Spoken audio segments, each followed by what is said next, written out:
Hi, this is Nando from CNC Commentaries, and on this episode of CNC Movie Breakdowns, we're going to be talking about a classic, Home Alone 2, Lost in New York, released in 1992 and directed by Chris Columbus. And I am, of course, joined by my gracious co-host, Chase. Gracious, eh? Yep, gracious. That's why we keep you around. Well, wouldn't say the same about you. Well, moving along. We're talking about Home Alone 2 today. Yes, we are. This one's quite the classic. In fact, I know some people that remember this one more than the first one. Yeah, I mean, they're both have their memorable moments, but I also feel like as we dive into it, we'll see that these are formulaic in a way, and I guess we'll see if we like this one more or the original more. Yeah. So Home Alone 2, Lost in New York.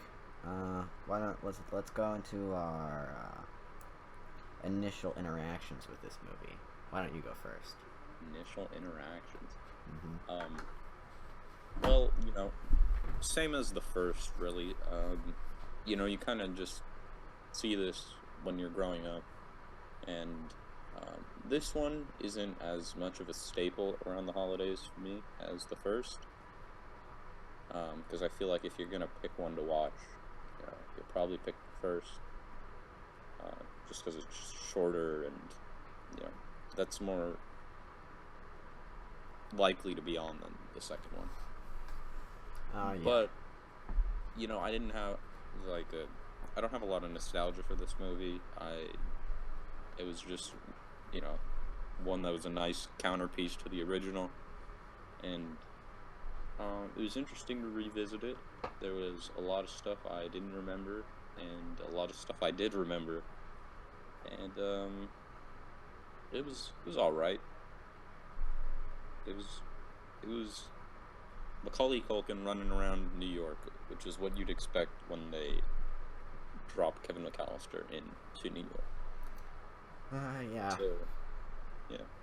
As for my initial thoughts on this movie, yeah, I mean, personally, I think I've watched Home Alone 2 more than Home Alone 1, because my family likes this one more than the first one.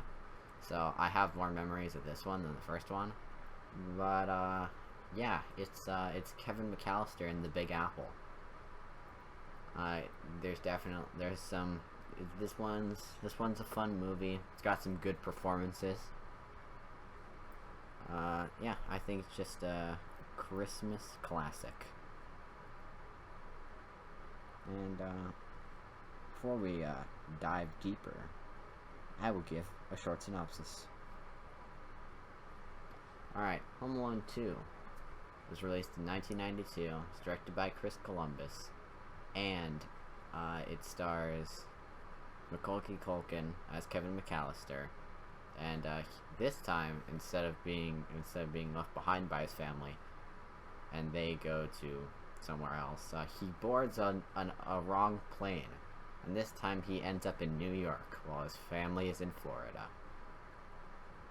And turns out the Wet Bandits have escaped prison, and they're now going by the Sticky Bandits, and they intercept Kevin McAllister, and hijinks ensue. That's for sure. For sure. But anyway, let's dive on into Home Alone 2, Lost in New York. Just, All right.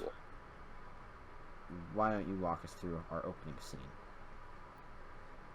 Well, once again, we open with this classic John Williams score. Can't do much wrong with a good John Williams score starting you off. Yeah. And then we kind of we're back in the McAllister household, and we see that honestly not a lot has changed No. since the last movie. You know, there's still the same amount of, you know, not chaos necessarily, but at the end of the first movie, you feel like, they finally learned a lesson. Kevin's finally learned a lesson and realized the quote-unquote true meaning of Christmas.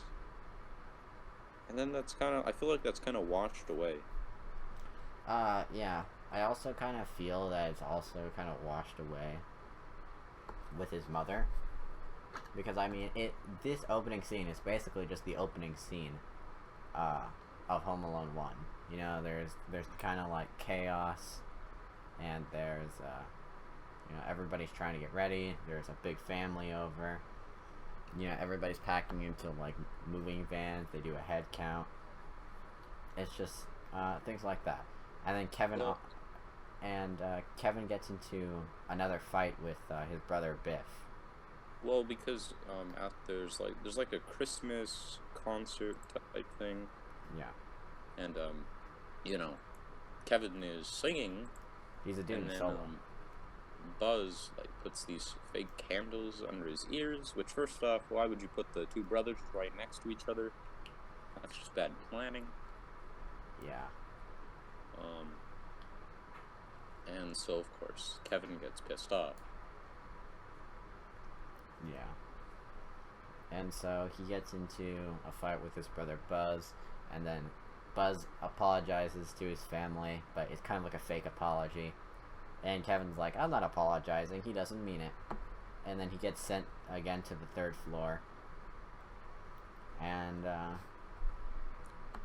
so him and his mother have kind of this exchange like they did in the first movie, like, Kevin's like, I wish that I could just go on a vacation by myself.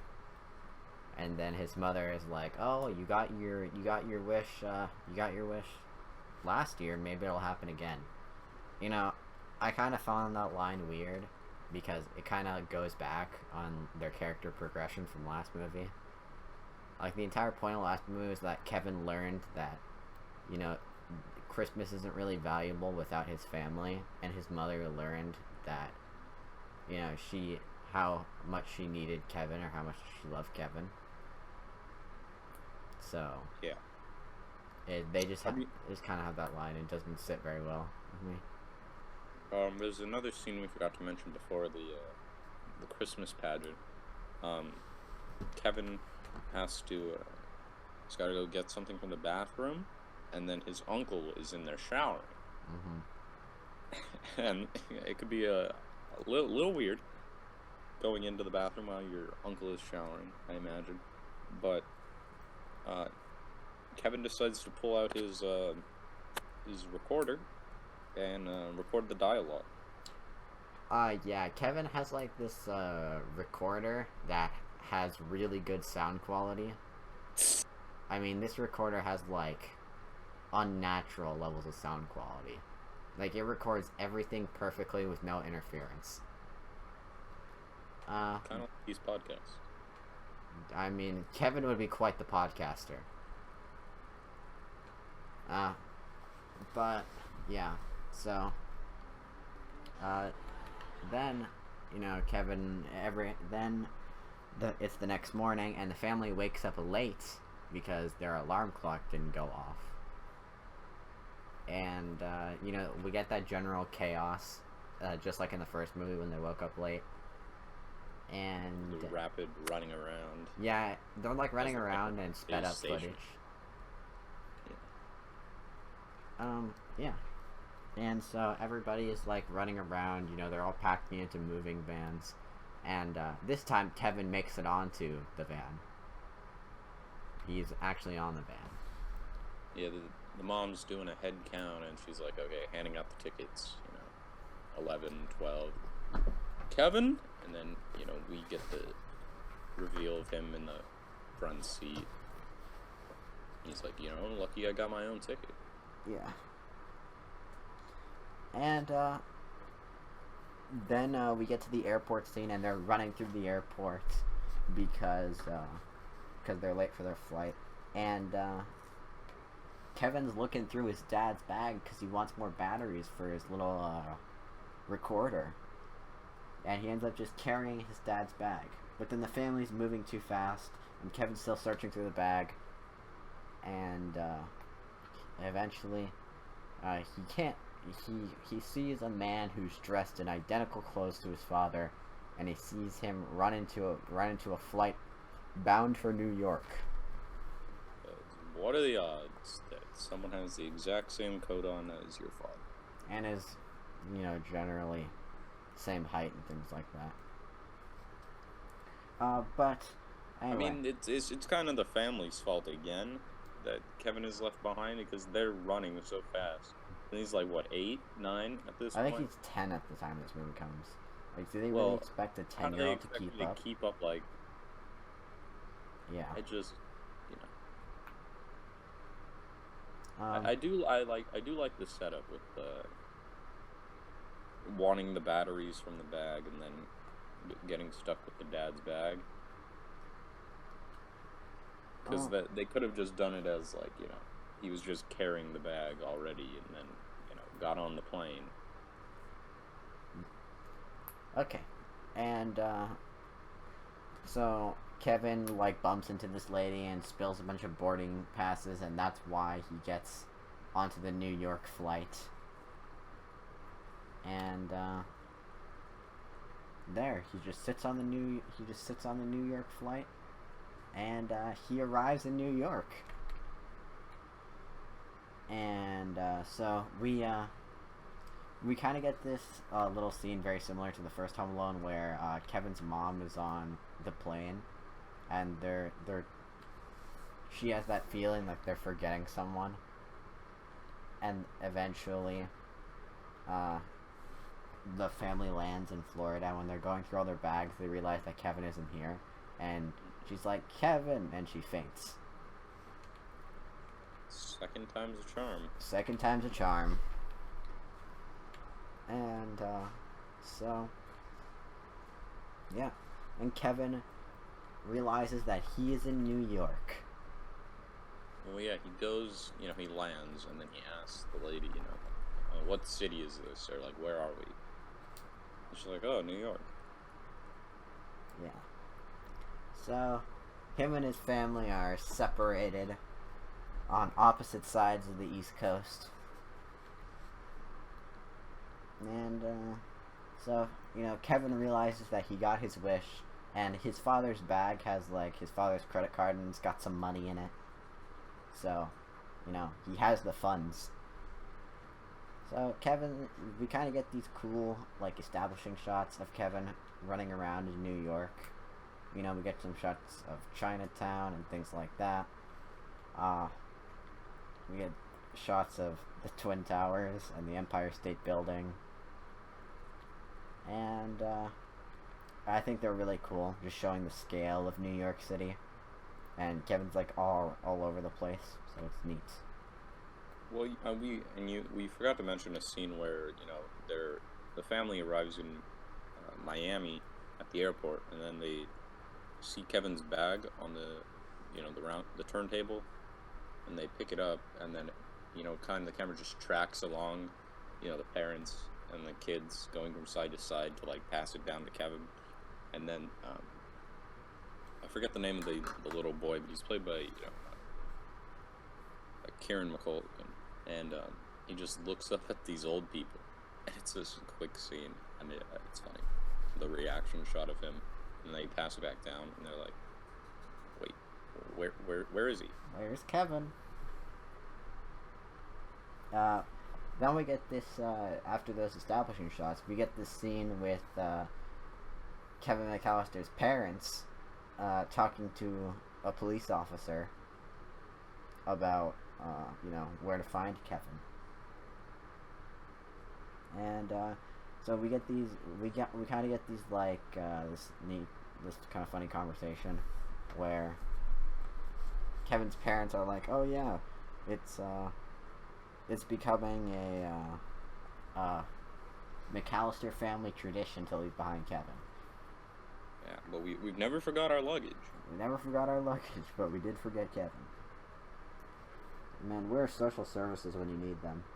Exactly. Like, why hasn't, like, at this point, Child Protective Services is going to have to do an inspection of some sort. Yeah. I mean, you have that many kids, one of them's bound to, get the crap end of it.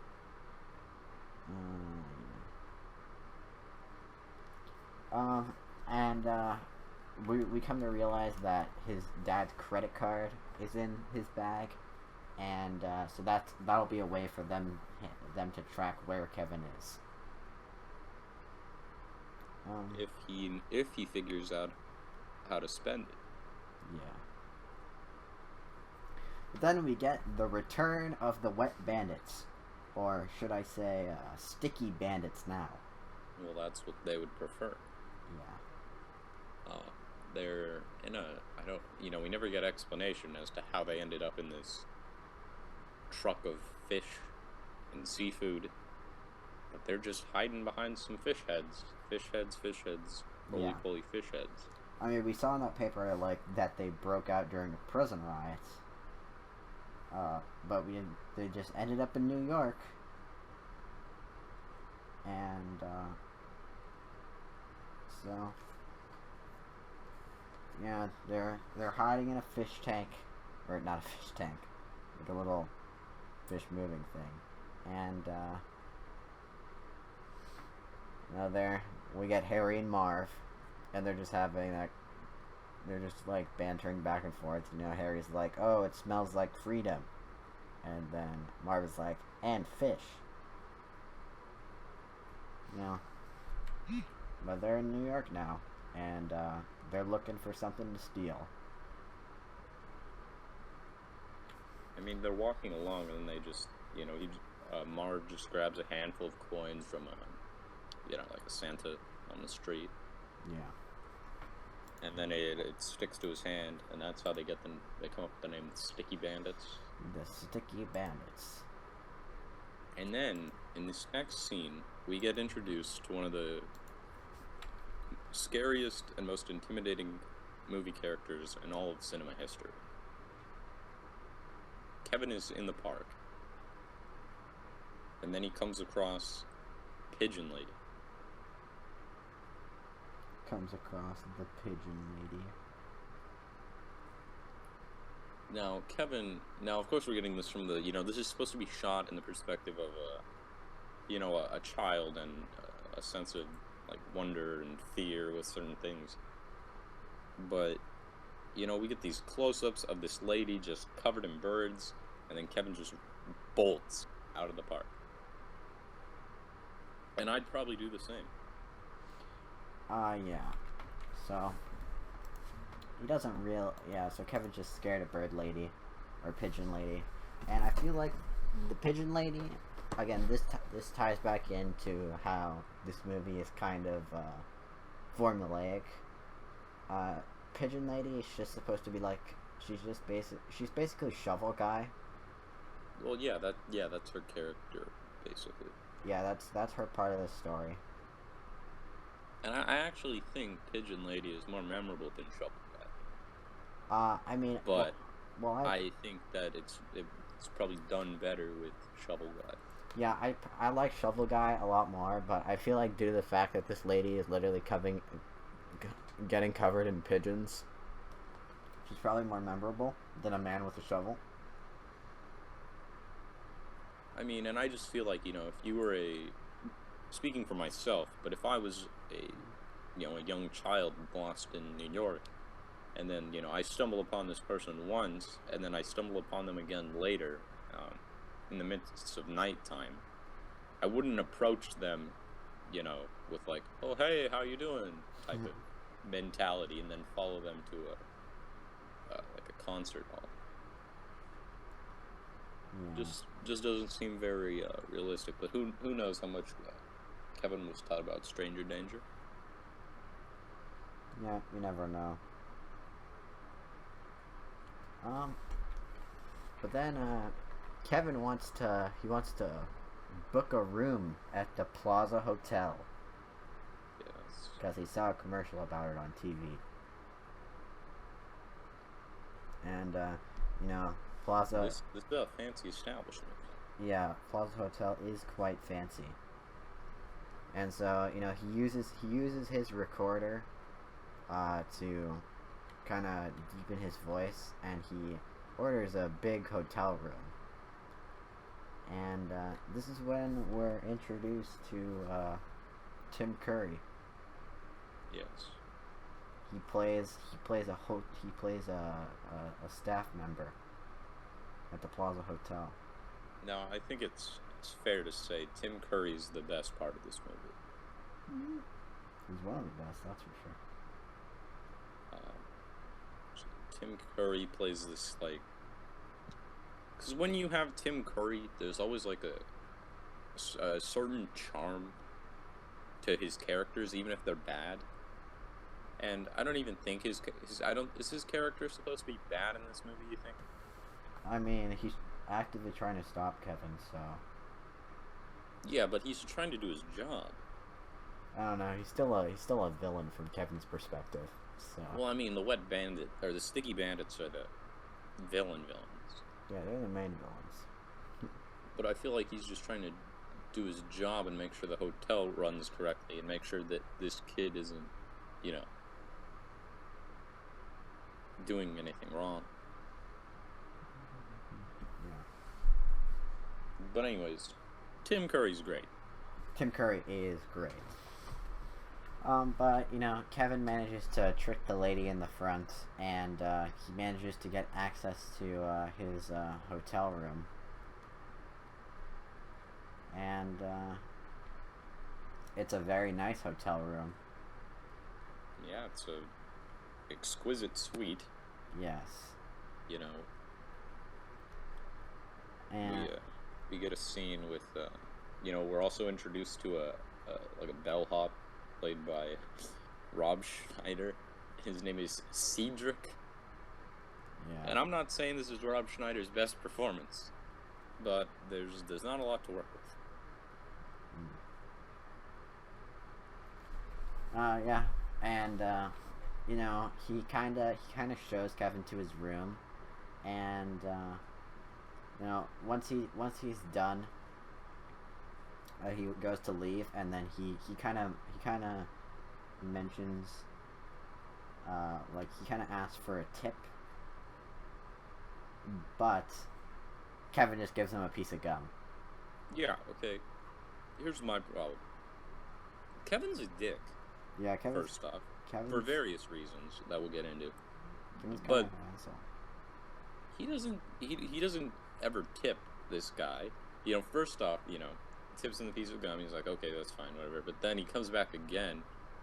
He's like, no, I already have some gum left over. And then Kevin just pulls out this fat stack of cash, starts waving it in front of his face, and he's like, oh well. It's such an asshole thing to do. Yeah, kind of not the best. And then, not to mention later, he convinces them that there's a guy with a freaking Tommy gun in a hotel room. Yeah. And then he just bolts out of the hotel. Like, think of the panic that would have ensued in that hotel. Yeah, definitely. But yeah, after Kevin McAllister, he's kind of not being a great person to this bellhop here. We finally get a sequel to Angels with a Filthy Soul. It's Angels with Even Filthier Souls, the sequel. And this one, I won't lie, is probably more famous than the first Angels with Filthy Souls. Yeah, because the scene where the dialogue is actually used is pretty iconic. Yeah. Yeah, and this time, instead of shooting a dude about money, he shoots a lady because she's been smooching with everybody. Everybody. Yeah, that's what he says at least. And of course, as we can expect from the first movie, this dialogue will be used later. Yeah, his little recorder is quite the useful tool in this movie. It's I mean, and then we get this scene where you know, Tim Curry goes up to just check and see how Kevin is doing, because Kevin's like, oh yeah, my dad will be back from his business meeting later. So he kind of knocks on the door, tries to get in there, and then he finally goes in there. And then we've said this 1,000 times, but how quickly Kevin can whip up these contraptions or devices to make it seem like he isn't home alone is it's amazing how fast he can do it. Yeah, Kevin he's quite the resourceful child. I mean, he you got to start a shower, you got to get all these levers, and then because he sets up this thing where from the outside it looks like a silhouette of a person is like in the shower and then like dancing along. Yeah. And he plays the audio from when his uncle was dancing and singing in the shower. But then we get this scene of where he's like pulling the strings to like make the arms move. And he's not even looking. And I'm like, how would you know which way what's going where? Yeah. But it's not important. But yeah, he manages to trick Tim Curry, and he sends Tim Curry running after he called him a pervert. I guess we should say Tim Curry's character's name is Mr. Hector. Mr.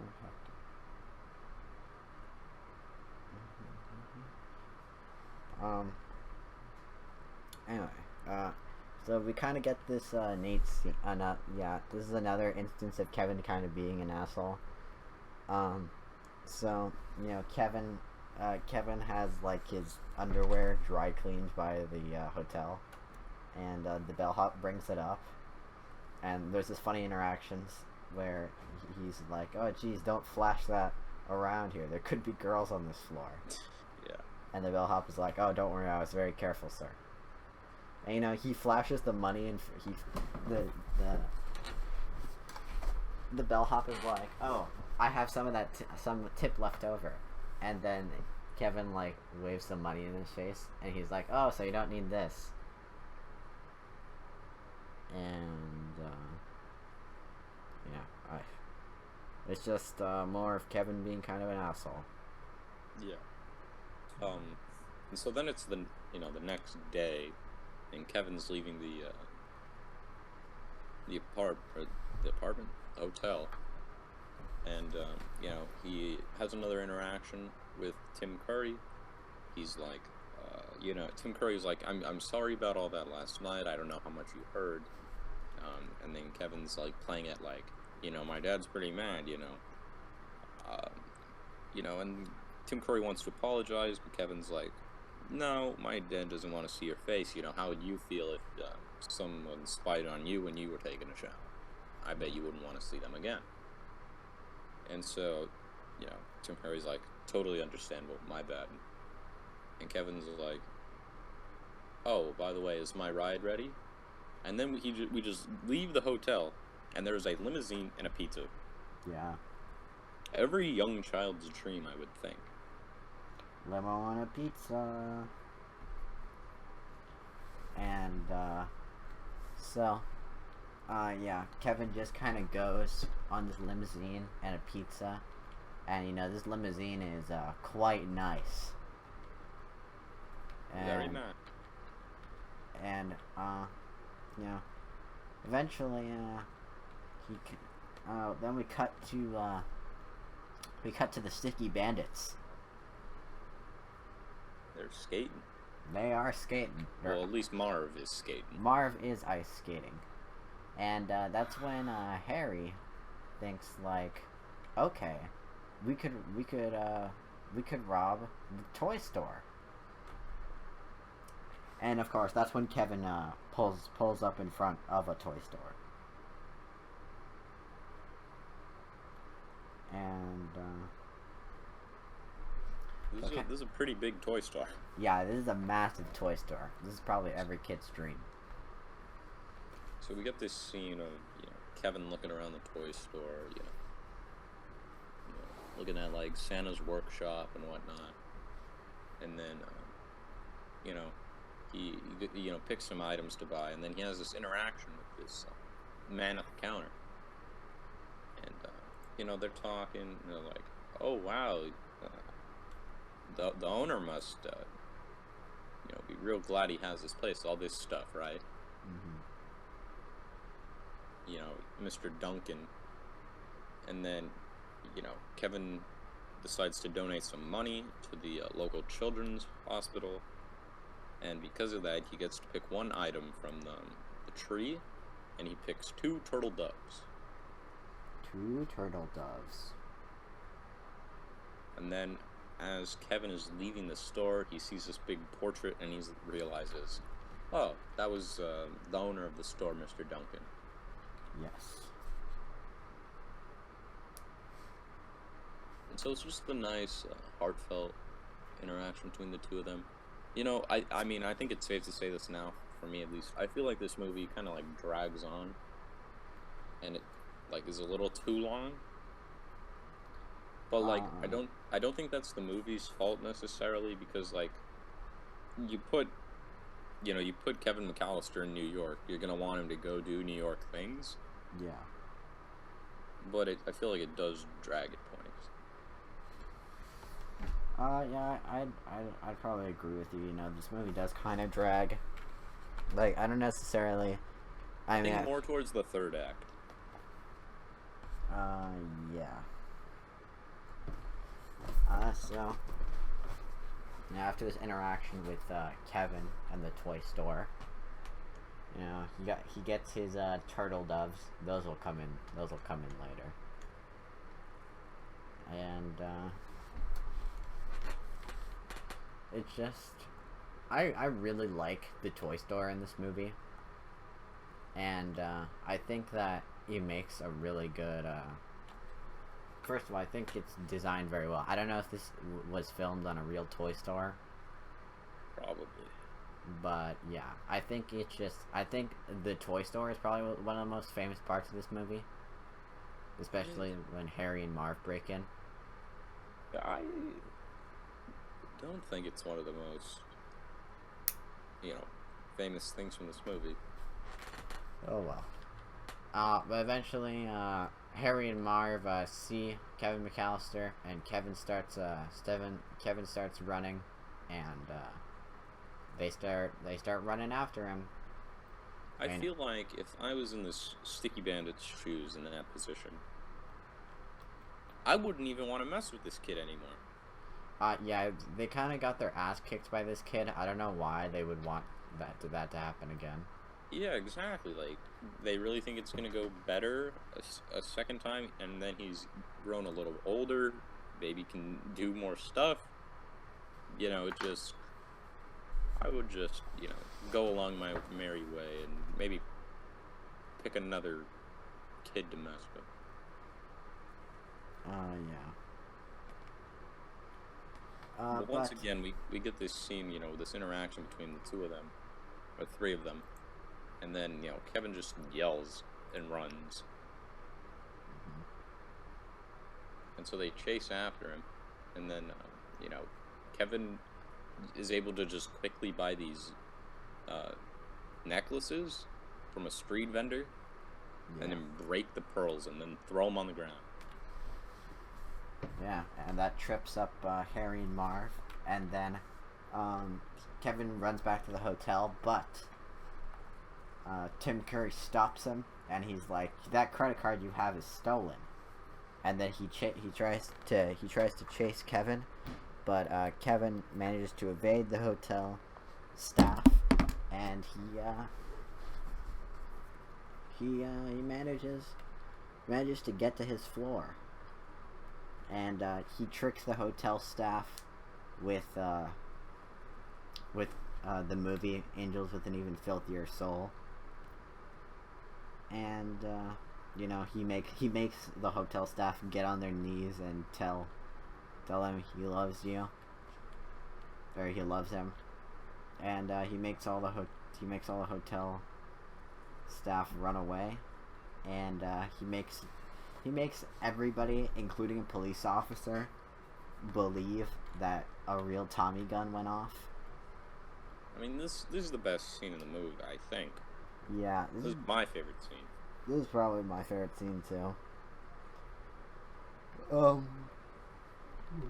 It reminded me a lot of in Clue, another Tim Curry movie where they're being held at gunpoint, and then they start to sing "For she's a jolly good fella." It reminded me of that in a way, because they're all, getting down and they think they're at gunpoint, and they have to say their praises. But yeah. So Kevin McAllister then runs away from the hotel. He just ditches. He's out of there. He books it. I mean, people are gonna think there's a live shooter in the hotel. You're gonna have to get out of there. Yeah, people think that somebody is in the building with a Tommy gun. I wonder why. And so, yeah, he is out of there. So why don't you walk us through this next one, Chase? Well, stumbles across Harry and Marv again. And, Kevin pops out like a side entrance of the hotel, and he falls straight into Harry and Marv's arms. And, yeah. Then they're like, they're walking down a back alleyway, and at this point, they're like, Marv is practically telling Kevin their entire plan to rob the toy store, take the money out. Because, of course, this kid has stopped you before. Might as well tell him your plan again. That'll go right for you this time. Yeah.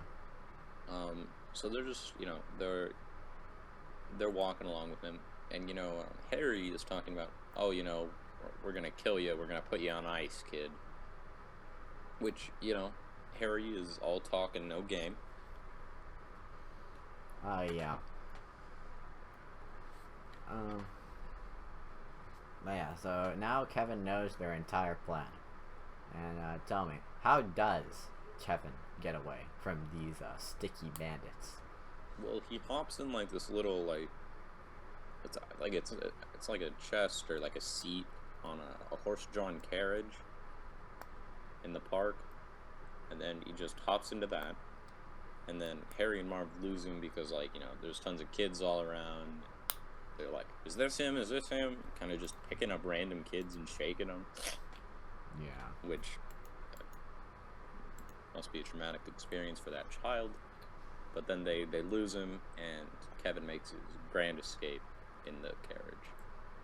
Yeah. And Kevin got like an address book, and one of his family members has an address in New York.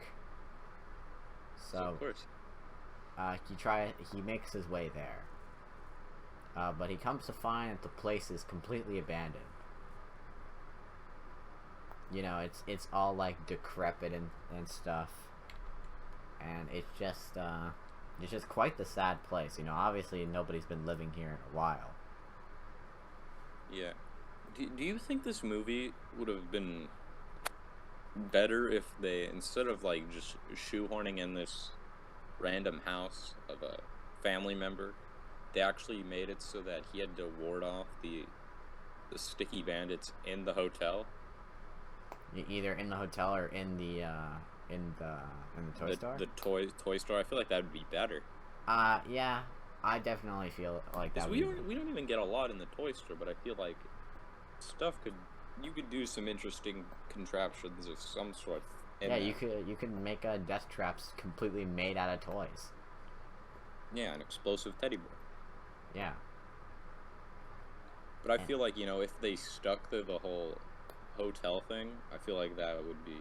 And then you gotta balance the whole stuff with Tim Curry and the hotel staff, but also ward off the sticky bandits.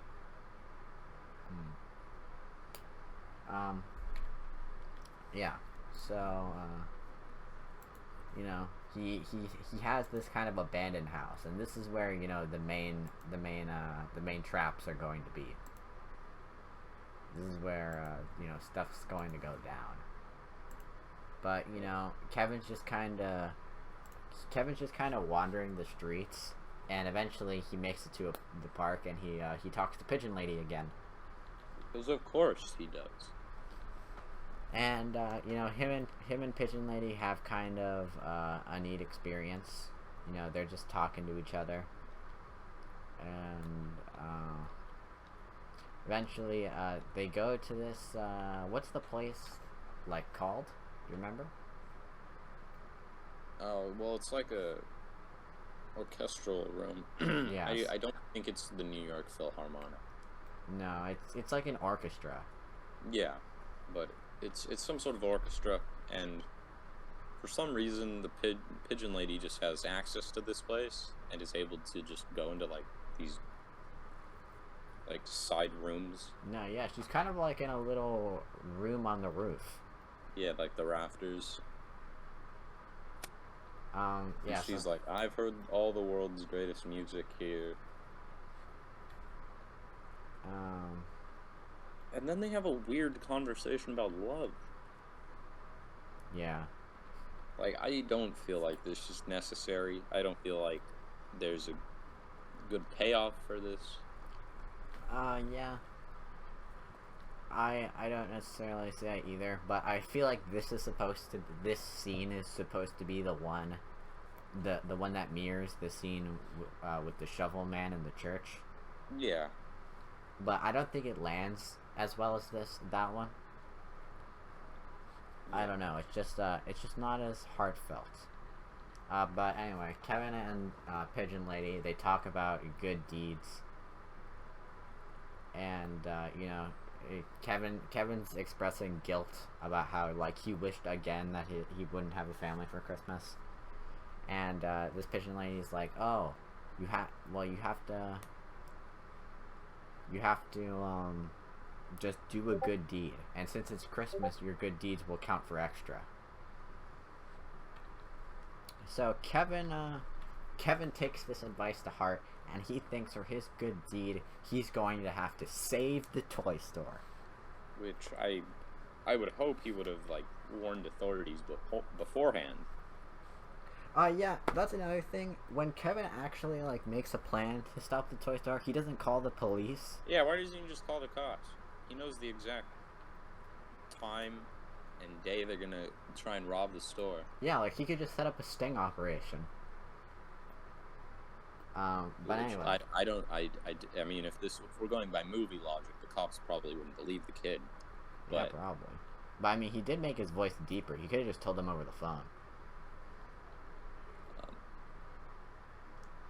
Alright, but then we get a little montage of Kevin making traps in this abandoned house. And now this is where I feel like it's kind of starts to drag as soon as all the trap hijinks start to go. Because we've talked about this a lot, but and we can get into it now. But they shouldn't even be able to experience all those traps. They should be out. Yeah. There is no way. And I guess we could just... Well, we get this scene, before that, of the parents showing up to the hotel. And the mom is furious. Yeah, she's really She's pissed. like, how the hell could you, get my kid lost in one of the biggest cities in the world? Yeah. Yeah, so Kevin's mom shows up, she calls the hotel staff idiots. And she goes out herself to search for Kevin. And then we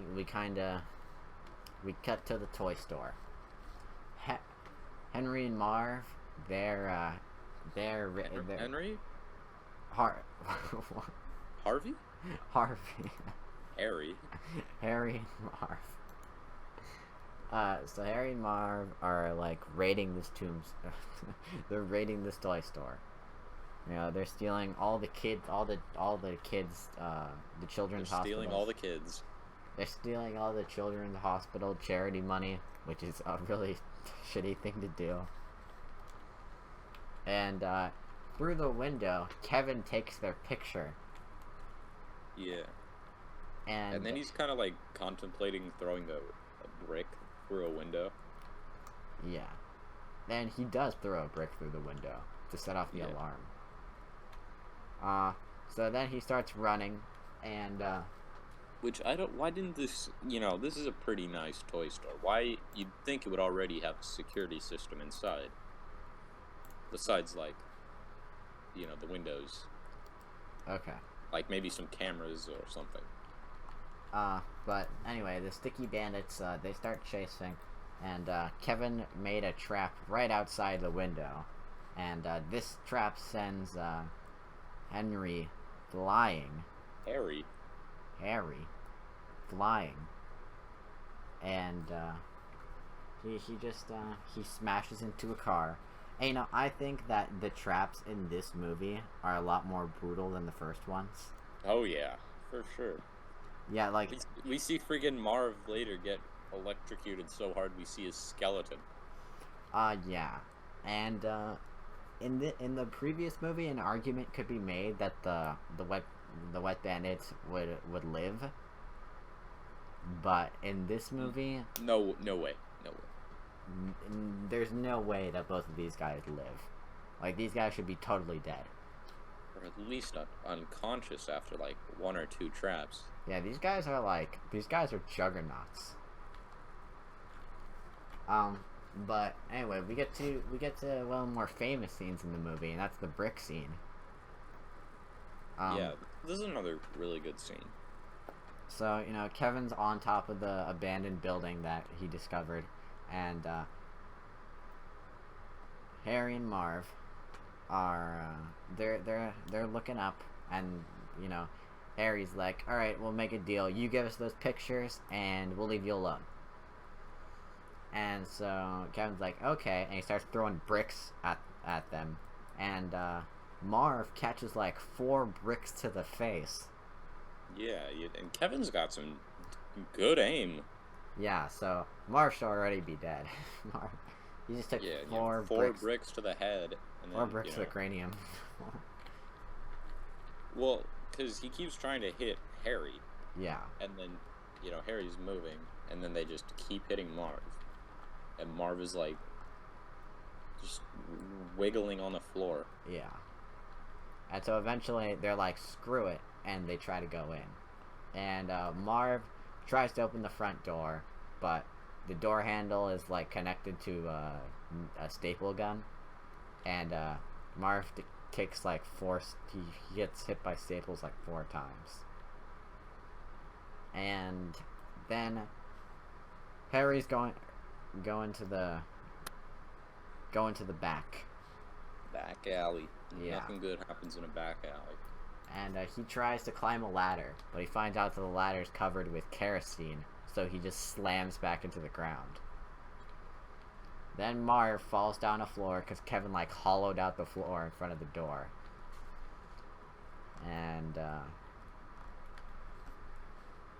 And Harry gets hit by a bunch of tools when he opens the back door.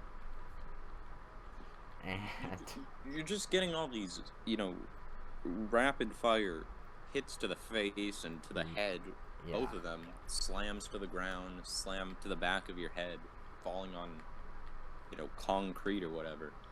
And like we see, Marv starting to get like cuts on his face and whatnot. But like obviously this is a children's film, you can't show there would be blood. There'd be a lot of blood. Like, these guys would be dead pretty soon. This would be a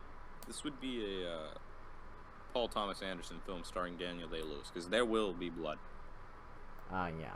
But then Marv gets covered with a ton of paint, and he goes and gets hit by probably one of the most famous traps.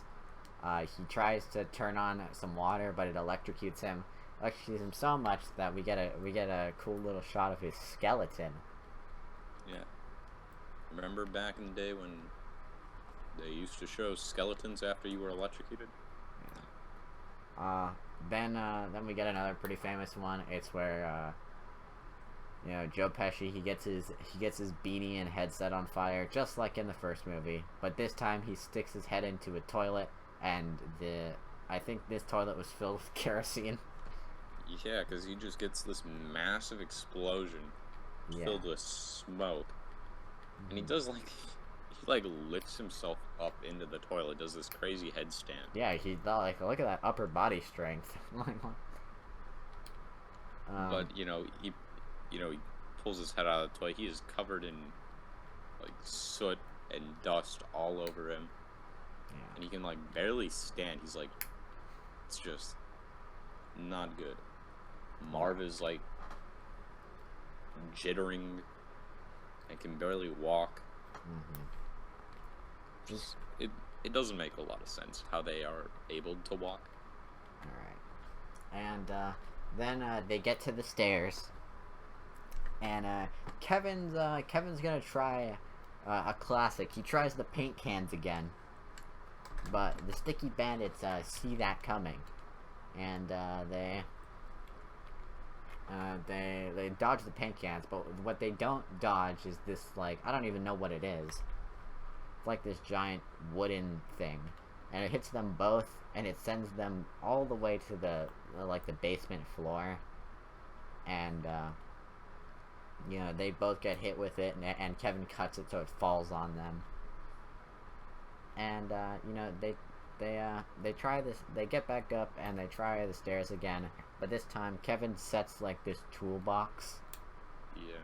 To roll down some stairs, and this toolbox just slams into the door. It breaks the door down. It just slams the sticky bandits into a wall. And then we get my favorite trap in this movie, the kerosene rope. So Kevin kind of like rappels down the side of the building using a rope. Yeah, he pulls a friggin' John McClane and just goes down the side of the building with a rope because, of course, he is able to do that. And he's covered this rope in kerosene. And so when the sticky bandits try to chase him down the rope, he just sets the rope on fire. And eventually, just some casual arson. And then the sticky bandits, they fall down, and they fall down like 2 floors, and they fall down, and they hit the floor. They get more paint cans thrown down at them, but they somehow still survive. And Kevin finally calls the police on a payphone. Yeah.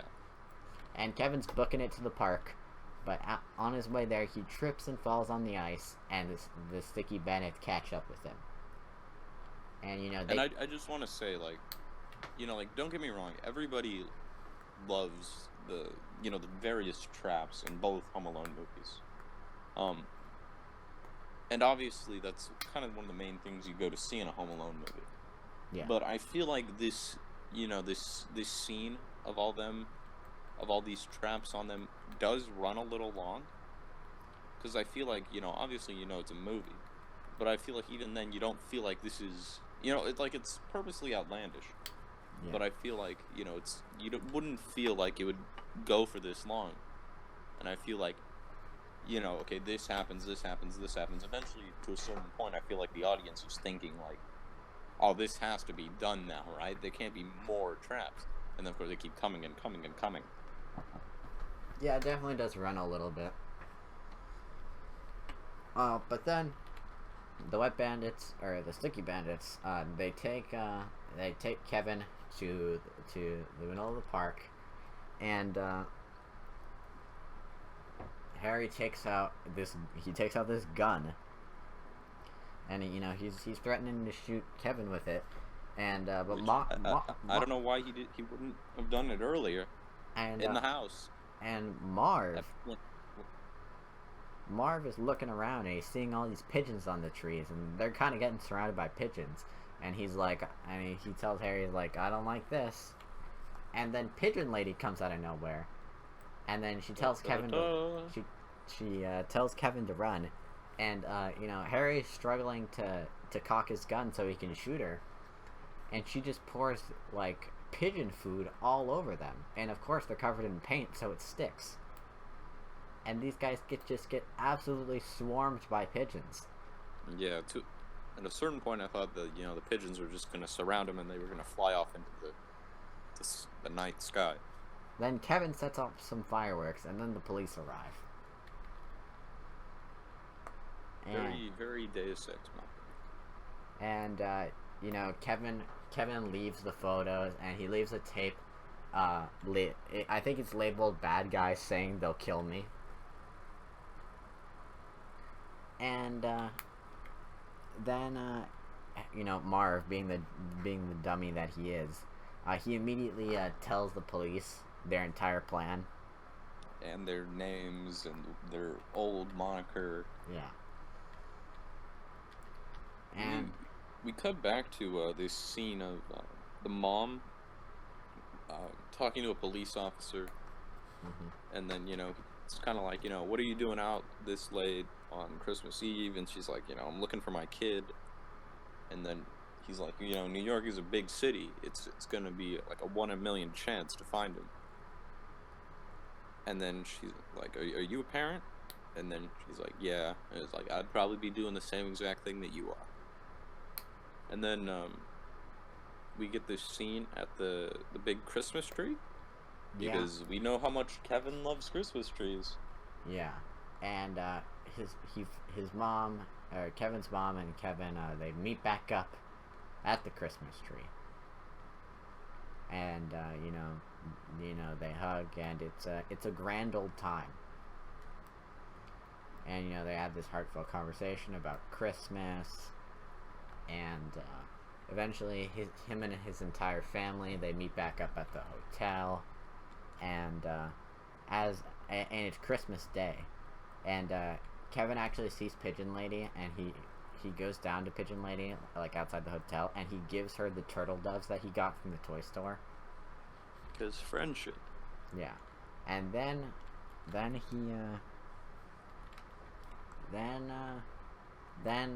Kevin's father yells out the window. The room service bill gets there, and Kevin spent like $970 on room service. This ain't cheap. Yeah. And so that's how the movie ends. And then he just runs out of the hotel. Yeah. Like, if they were... Well, I mean, they did make a Home Alone 3. But they should have just done a Home Alone 3, Kevin on the run. Yeah. He's just on the run because he's in debt. I'm not saying I like Kevin's chances against his father, but I'm pretty sure he would win. Yeah. And that's how the movie ends. That was Home Alone 2, Lost in New York. That was that. Oh, we didn't even mention the Donald Trump cameo. Well, I think there might have been a reason. Yeah, Donald Trump shows up in this movie. He helps Kevin in the lobby of the hotel. Some would say the most helpful he's ever been. I mean, yeah. I mean, look at everybody in that hotel, and only Donald was here to help him. Dang, it really says a lot about his character.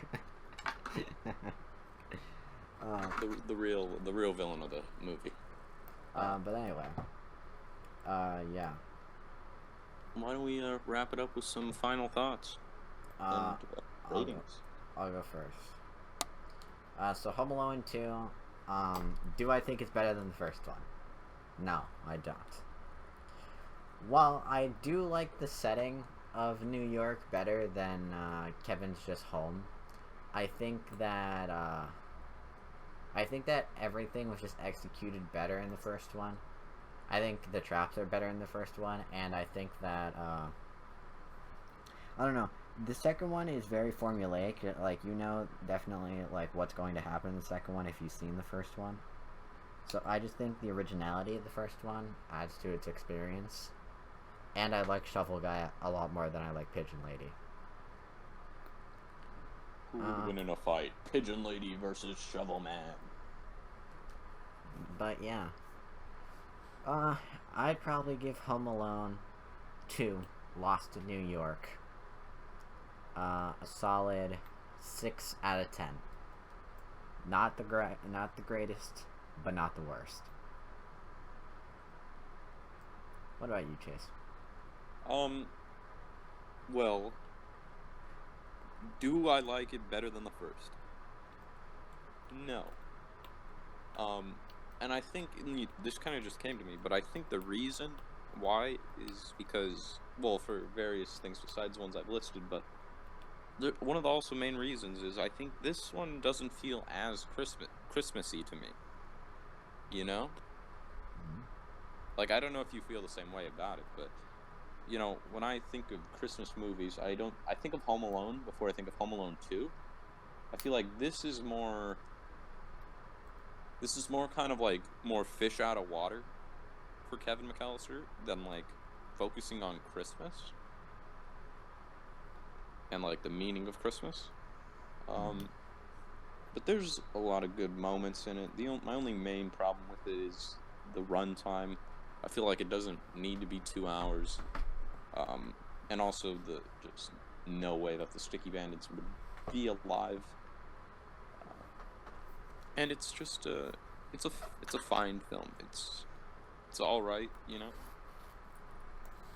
I would probably rate it I would also probably rate it a 6 out of 10. Not the best, but also not the worst. But Tim Curry gets a 10 out of 10. Tim Curry always because gives a 10 out of 10. Yeah, Tim Curry always gives a 10 out of 10. He's Tim Curry. Well, with that wraps up our episode. Should we give a tease to the next episode? Sure. Would you like me to? Go for it.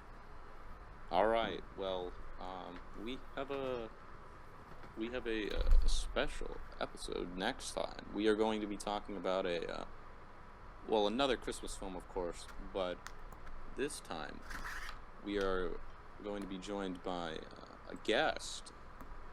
We are going to be talking about a more recent Christmas film, a film that Nando has never seen. I'm pretty sure. It stars Henry Golding and Emilia Clarke. It's based on a George Michael song, and I am, of course, talking about the romantic classic, Last Christmas. Last Christmas. Certainly heard things about this movie. And we are going to be joined by, should I announce our special guest now? No. Let it be a surprise. Alright, I'll let it be a surprise. Stay tuned. But next one does have a special guest. Our second special guest, in fact. Well, Thanks for watching. Thanks for watching. Goodbye. Goodbye.